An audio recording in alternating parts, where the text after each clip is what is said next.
বয়স্ক লোক না পুরো বাচ্চাদের মতো করে রাখতে হয়, খুব সমস্যা।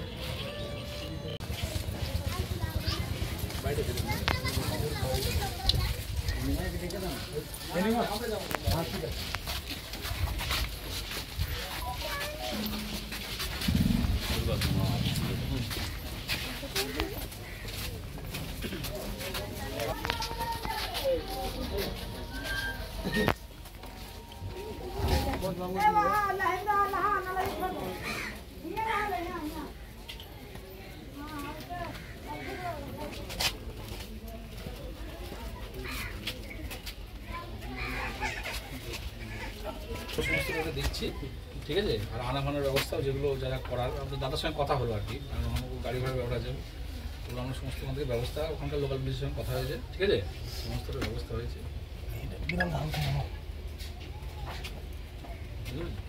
আপনার দাদা গেছে না? দাদা ফোন বড়দাদা গেছে, হ্যাঁ কথা হলো না শুনে, তো ভোরও মোটামুটি অলমোস্ট কাজের মানে ইয়ে হয়েছে আর কি।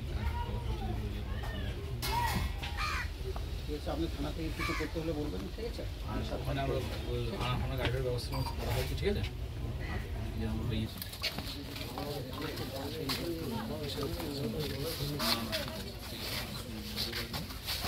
আমরা অল্প ইয়ে হচ্ছিল ওই জন্য ইয়ে করে নিচ্ছি, ঠিক আছে, ইয়ে করেন সামনে নিজে থাকতে হবে। আচ্ছা, আমরা যদি এই দিনটার ব্যাপারে যাবো ধরে আমাদের ছেলে মানে নিখোঁজ ছিল 3 দিন ধরে। আমরা খবর করেছিলাম থানাতে, কিন্তু কালকে রাত্রে খবর এসে একটা ফোন আসছে বালিগঞ্জ থেকে যে একটা মৃতদেহ পাওয়া গেছে। দিয়ে ওরা একটা ফটো পাঠিয়েছে, দিয়ে ফটোটা দেখে আমরা যত মনে হচ্ছে আমাদের বাড়ির ছেলে দেখে, যে কারেন্ট শট খেয়ে যেমনি ছবিটা যেমনি দেখলাম, ছবিটা দেখে মনে হলো যে কারেন্ট শট খেয়েই ছেলেটা মরে গেছে।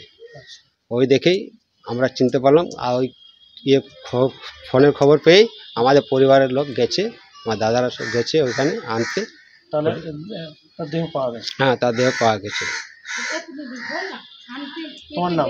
আমার নাম নিমাই রুইদাস। যে মারা গেছে তার নাম? তার নাম সুরজিৎ রুইদাস, ডাক নাম দেবা রুইদাস। কত বয়স? বয়স 13-14 প্লাস। তোমার নাম? নিমাই রুইদাস। তুমি কে হও? আমি কাকার ছেলে।